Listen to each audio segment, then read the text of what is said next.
Episode 109. The bearded man took off a green leather pouch and advanced toward Han Li with a menacing grin, as if he were about to strike. However, perhaps his friend's warning had stuck with him, for he activated a talisman halfway there, summoning a green barrier of light to bolster his defenses. Seeing this, Han Li frowned, his head starting to ache. I was already wary of the Spirit Beast Mountain's methods and planned to use this guy's carelessness to take him out first. But now he's put up a defensive spell. That's a problem. Of course, if I were to unleash a Heavenstart Thunderbolt, no amount of tricks would save him. But that's a one-time consumable. I don't plan on using it unless it's a life-or-death situation. Since this one was no good, Han Li naturally turned his attention to the Tianke sect disciple on the other side. He stood there with his hands clasped behind his back, gazing up at the sky as if deep in thought. It seems he hasn't noticed a thing that's happened here. Han Li's heart leapt with joy. He knew an opening had presented itself. Without a second thought, he hurled the Earth Prison Talisman straight at the bearded man. The talisman transformed into a streak of yellow light mid-air, shooting straight at the man. It formed a larger yellow barrier around the outside of his green defensive shield, trapping him firmly inside and halting his advance completely. When Han Li threw a talisman his way, the bearded man wasn't worried. The wooden defensive barrier around him was incredibly tough. He didn't even consider ordinary attacks a threat. Besides, he was just a rookie at the 11th layer. There was no way he'd have any high-grade talismans. At best, they'd be low to mid-tier. So, he kept walking forward, unconcerned, and opened the mouth of the bag as if to release something. However, when he was unexpectedly trapped in place by the yellow light barrier and recognized the Earth Prison spell, the bearded man's expression finally shifted. He began to sense that things had taken a turn for the worse. From his pouch shot out a bizarre jade-green snake with a pair of purple fleshy wings. The moment it appeared, it let out a few raucous croaks and began violently ramming the yellow barrier, making the light shield tremble incessantly. The creature seemed quite strong. Seeing this, the bearded man felt a flicker of hope. He took off another pouch, ready to release a second spirit beast and combine their strength to shatter the earthen prison. He was confident he wouldn't be trapped for much longer. I'll pull out his ribs one by one to vent my hatred. But Han Li paid no mind to the trapped foe. He flashed forward, charging straight at the man from the Heavenly Void sect. His movement was so swift that he flickered in and out of sight along the way, leaving behind a trail of ghostly afterimages. At the same time, Han Li gave his storage pouch a light pat. The golden talon mother and son blades vanished, replaced by a different, smaller magic tool that he gripped tightly in his hand. At that moment, the man from the Heavenly Void sect finally snapped out of his pleasant dream. He took one look at the bizarre scene before him, his face instantly paling. He scrambled backward in a panic. With a flick of his wrist, a talisman appeared in his hand. At this moment, Han Li was still at least 80 or 90 feet away. This gave him a moment of relief, believing he had ample time to activate the talisman. But before he could channel his spiritual power into the talisman, the charging Han Li suddenly gave him a mysterious smile, then flicked his hand toward him. At the same moment, he felt a slight, strange sensation on his neck, like a mosquito bite. The Heavenly Void sect disciple was stunned, not yet understanding his opponent's intent, when the world began to spin. Then darkness swallowed his vision and he knew no more. Brother Yan. The Spirit Beast Mountain disciple with the thick beard, standing on the other side, saw it all with wide, disbelieving eyes and couldn't help but cry out. He watched as Han Li closed to within a few yards, gave a casual flick of his wrist, and his old friend's head lolled to the side. It tumbled to the ground, rolling away while the headless body staggered back a few more steps before collapsing, gushing a fountain of blood several feet high. The bearded man felt his hands and feet turn to ice, a chill creeping up his spine. The way he killed Brother Yan, it was too unnatural. How did he do it from a distance? I saw it clearly. He didn't use a single bit of magic.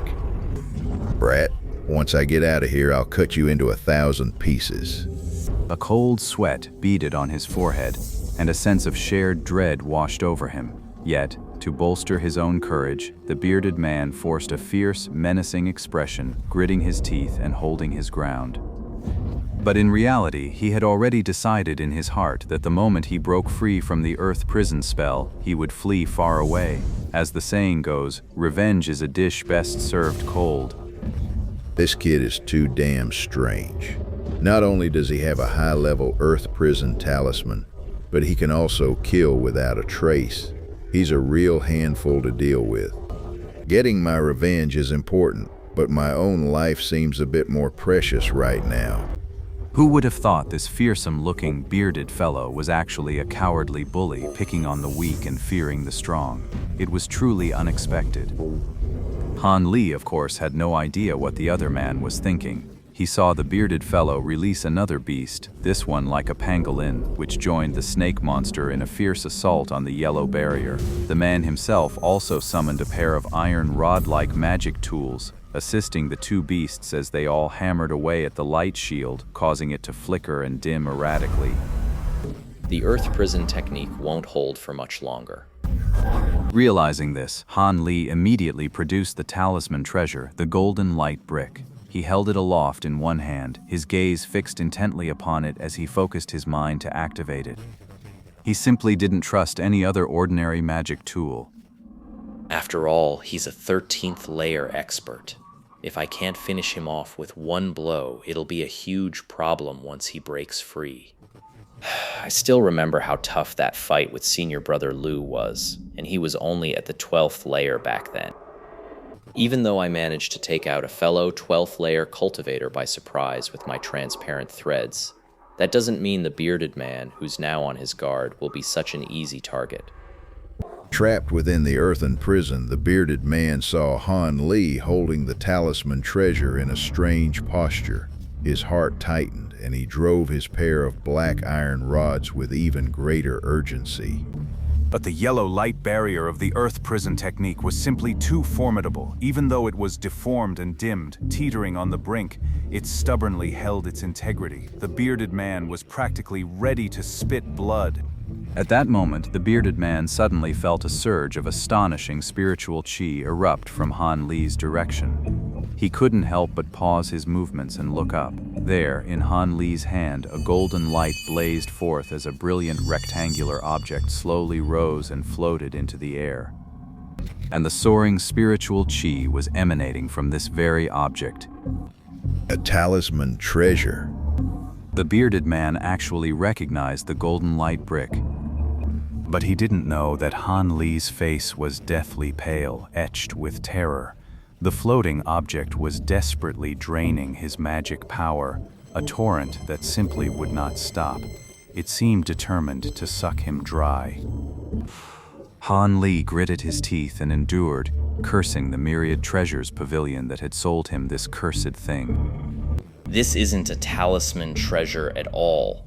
It's a damn bloodsucker.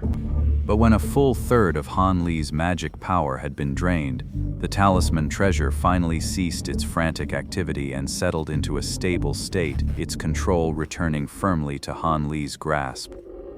Without a moment's hesitation, Han Li pointed a finger.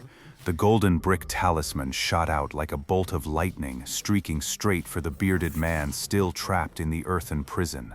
The man's face turned ashen with terror, his soul all but fleeing his body. The golden brick swelled with the wind, growing to the size of a house in the blink of an eye. It was wreathed in spiritual chi and blazed with golden light, a truly staggering sight. By the time it reached the bearded man's head, the golden brick had swelled to the size of a small mountain and came crashing down without mercy. With a thunderous crash, accompanied by the bearded man's agonized scream, the entire ground shook violently. Han Li was both shocked and delighted, his expression a bit strange. Did he really just wipe out a 13th level opponent like that? Han Li withdrew the talisman treasure, and the golden brick immediately reverted to its original form, flying back into his hand. And where the golden brick had struck, a colossal crater had been gouged out, dozens of yards across and over 10 feet deep. The bearded man and his spirit beast had already been pulverized into a single, indistinguishable paste. He's really dead? Han Li felt a sense of bewildering emptiness, like punching into a void, with no resistance at all.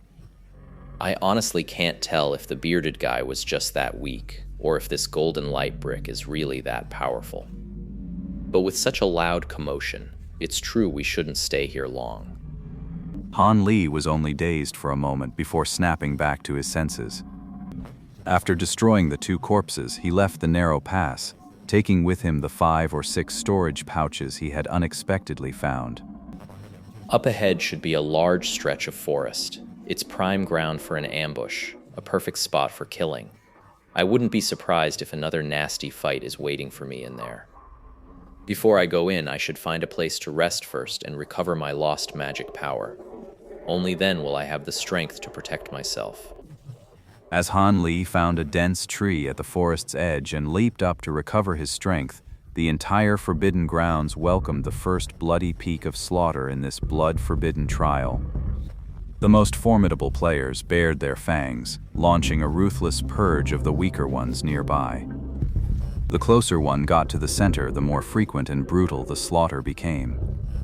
Of course, when masters of comparable strength happened to cross paths, they would, with perfect mutual understanding, pretend not to see each other and simply pass by. It wasn't time for them to clash just yet. Now, the disciples from the various sects within the Forbidden Zone can generally be divided into 3 categories. The first type are those with extremely weak strength, with cultivation at only the 11th or even 10th layer. Their reasons for entering the Forbidden Zone vary. Some are here out of sheer desperation, forced into it. Others are just hoping to get lucky, aiming to fish in troubled waters.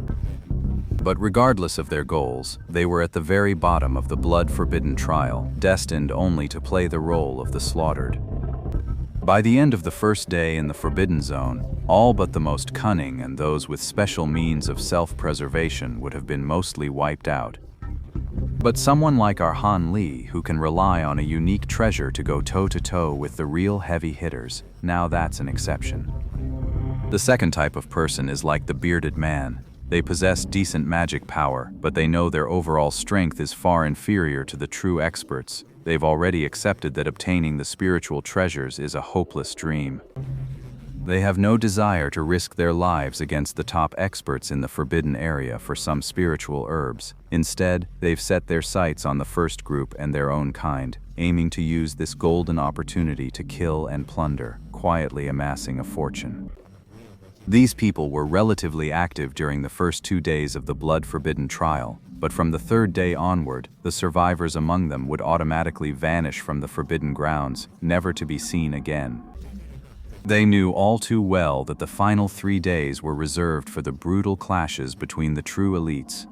To cross paths with them during that time would be a death sentence for those of middling strength. Of course, there were also those who were arrogant or had a poor grasp of their own strength. They would plunge headlong into the struggle for the spirit herbs, only to end up utterly annihilated, leaving not even a trace of their bones behind. But most of this second group were quick to read the situation and pull back. Ironically, they were often the ones who survived the blood-forbidden trial in the greatest numbers, while those with truly formidable strength perished one after another at the front. It's ironic, to say the least.